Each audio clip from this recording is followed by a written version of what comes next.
Hello everybody.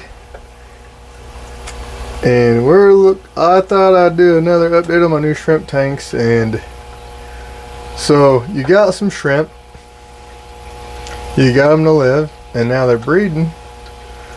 So what do you need to do next? So I'll cover that topic as I talk about my 7 new 20-gallon long shrimp tanks that I reset up and got new lines in. So this red line, this is my other red line besides my 75-gallon, and there's a few calls in there I've missed.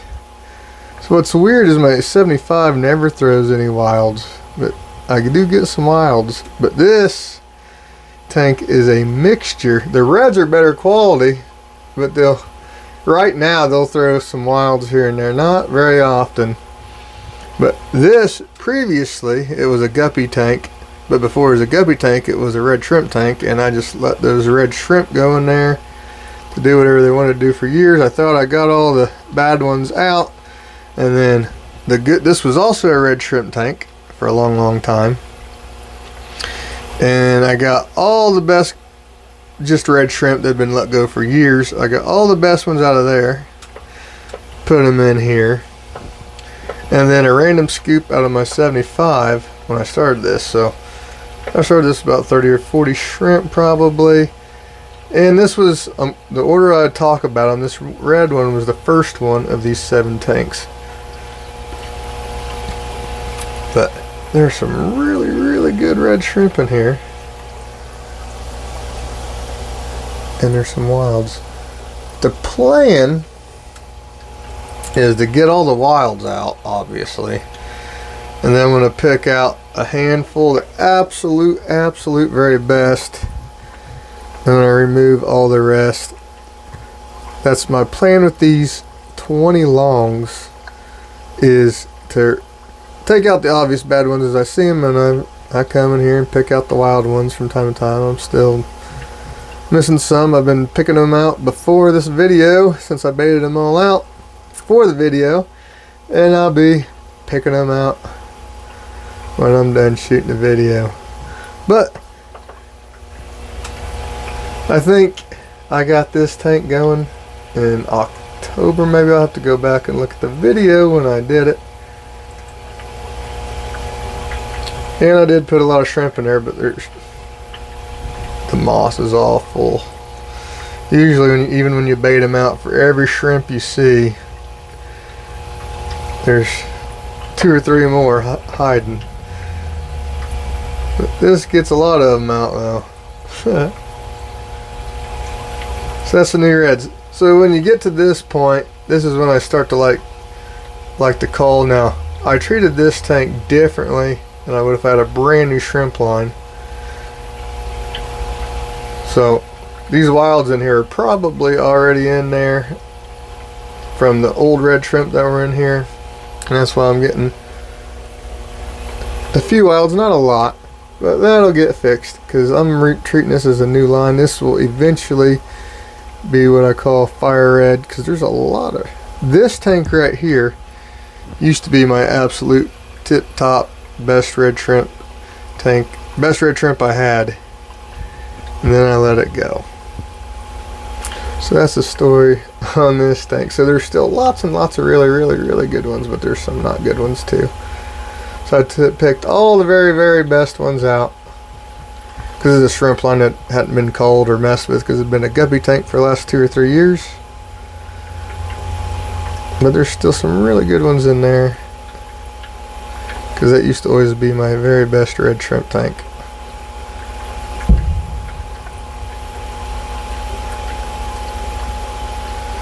So when you get to this point, you want to think about culling. Now, we'll talk about that later, because in this tank, it's not so much, because the reds don't make a lot of really bad ones, but this one does. So ideally, I'll be picking out all the red ones, which I'm working on now. I'm taking a break to make the video. And since I'm going through and calling out all these shrimp, as the colony is just getting ready to get going. So the borderline ones, I'll usually wait till I get their numbers up to about 50 to 100. But you want to pick out the really bad ones from the very get-go. It's very important you get, because all these genetics are going to get passed on to future generations. So you want to get all the bad ones out, the real bad ones out, as soon as you possibly can. And we'll go down to the next one. Yeah, I think this was in October I started this tank. So this tank's coming up on 3 or 4 months, maybe. 3 or 4 months old. I don't think we have babies having babies yet in here, but it's getting real close. So almost all these shrimp are from the descendants from the adults. Look at this one. Here's some of these are really good fire heads. And that's what I'm going for. The plan is to let this tank go for about, and call them out as I see it. Then after 6 months, pull them all out and only keep the best. That's the plan for all these 20 longs, by the way. That's what my plan was when I started all these out. So these next 2 tanks were started at the same time, the same weekend, I do believe. This is my new Bloody Marys, and in these tanks, normally when you buy shrimp, there's a few bad ones in there, little babies. So I've got them all baited out to try to scare out the bad ones. So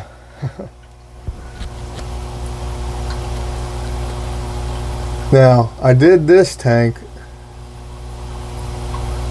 with the intention of it being like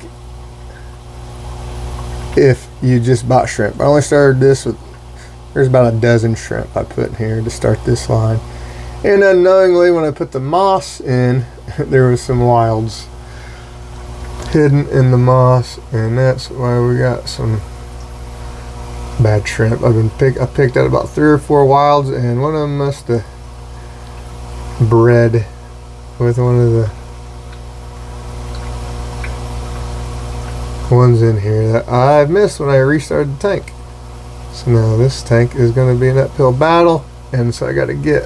I haven't seen a wild adult in a couple months, but I've seen young ones, so we got to get those out. And that wouldn't happen if you bought a new colony. That's my fault. Well, it could if you didn't get a good colony. But the reason there's wilds in here, not because my shrimp breed wilds, but because there's a wild one in here that's hiding in the moss. When I restarted it, he survived the shot vac even. Or the shot vac missed him. It must have been a little tiny speck hiding in the silicone seam or something. That's the only thing I can think of.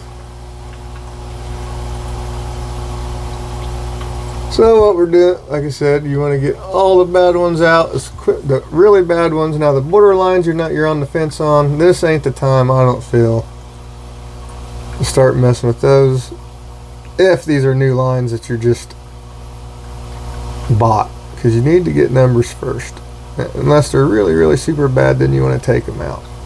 That's my advice. These are the Bloody Marys.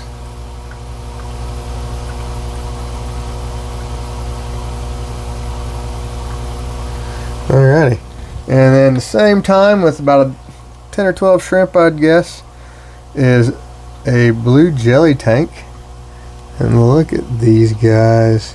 So I like doing updates on these tanks that I'll start about every 3 weeks or so, because so much changes. There's multiple babies in here. There's probably like 3 rounds of babies in here. There's itty bitty teeny tiny ones. Then you got juveniles are born in here like that. Then you've got not teeny tinies, but just big enough to start really getting color like those guys. There's a lot of that size.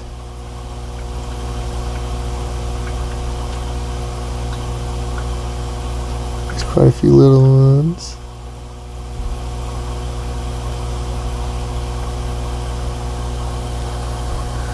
The blue jellies. So, and then it also depends on the line you get on how much calling you need to do. With these guys, you rarely got to do too much calling. Every once in a while you'll find them with little spots. A lot of times red spots or dark spots on their face and tail, because these guys come from the same lineage as reds and red realies. So that's why you get little I get little specks of red on their heads and their tails. And that's what you gotta look out for, but really there's not that many at all.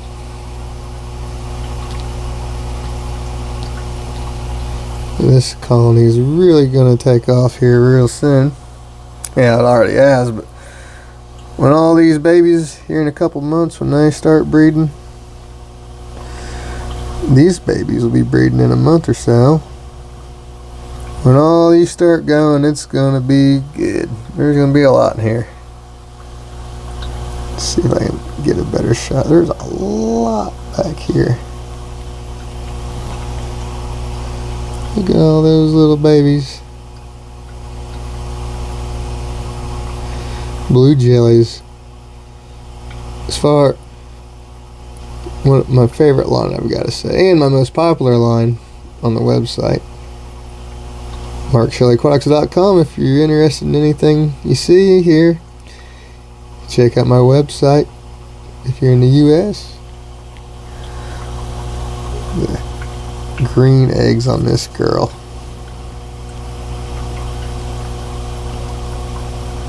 But those don't look like they're too far from hatching.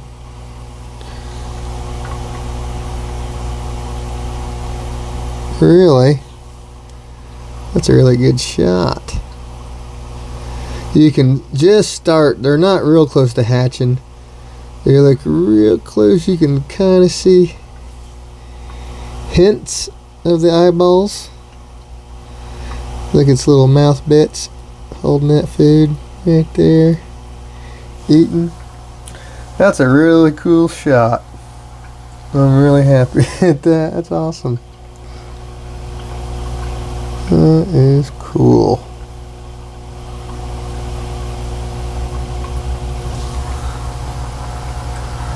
Blue jelly mama. There's probably only like 3 or 4 females in here.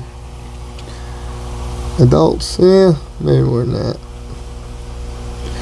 And oh, what do we got here? What's this one looking like? Now these eggs aren't really green. Same line. Oh wait. Those are real close to hatching, I do believe. Yeah, the eyeballs are more pronounced than those. Yeah, you can see little baby shrimps living in there. I wish this one wouldn't be in the moss, so I get a better shot of her. Okay. So that's 3 of the tanks.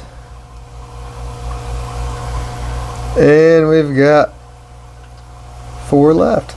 And they're on the other side, so we've got new shrimp tank, guppy tank, guppy tank, new shrimp tank. We started up there.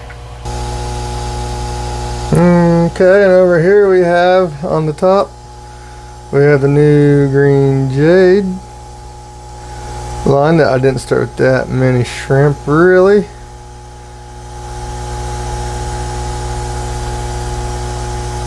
They're looking pretty good. Lots of new babies, lots of juveniles. We got some breeding going on, looking good. Looking pretty good, these guys are. There's lots of little ones.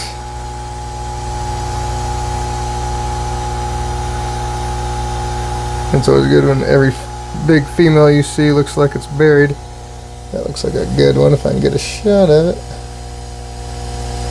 Yeah. Oh yeah, look at that girl. She's a real good one. And this tank started about the same time as the other blue jelly and Bloody Mary tank, the two before it. Now the last three we're going to talk about are probably a month and a half newer than even this tank. So let's go look at those. And here we are with yet another blue jelly tank. Like I said, it's my most popular line. And this line, you know, it's starting to go. Look at the little babies over here. This line, I don't think this line's even 2 months old yet. I think these last three tanks are started around Thanksgiving. That gives you an idea. Not quite 2 months. And we've got babies. Quite a few. Those are really little ones. And this one, I didn't put a whole lot of shrimp in here to start this colony. It's doing good. Now, this tank, I did it because I only had one snowball tank and I wanted to have a backup in case something ever happened, because I almost lost this line. My own dumb fault. But they've recovered. There's a red one. Every once in a while you gotta pick out a red one, but not really. That's the best thing about these guys, is hardly no calling.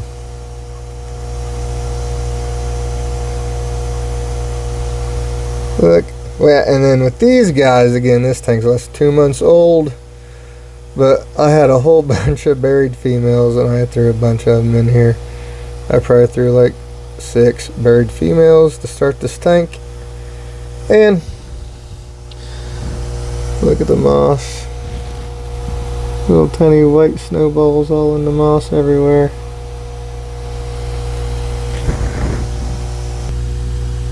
And this tank I haven't put a pleco in yet, so we still got some algae. But we got some orange guys in here. We got little babies all on the back. Little babies. Orange shrimp tank is doing good. I guess I have 3 orange shrimp tanks now. That's kind of crazy, but I do.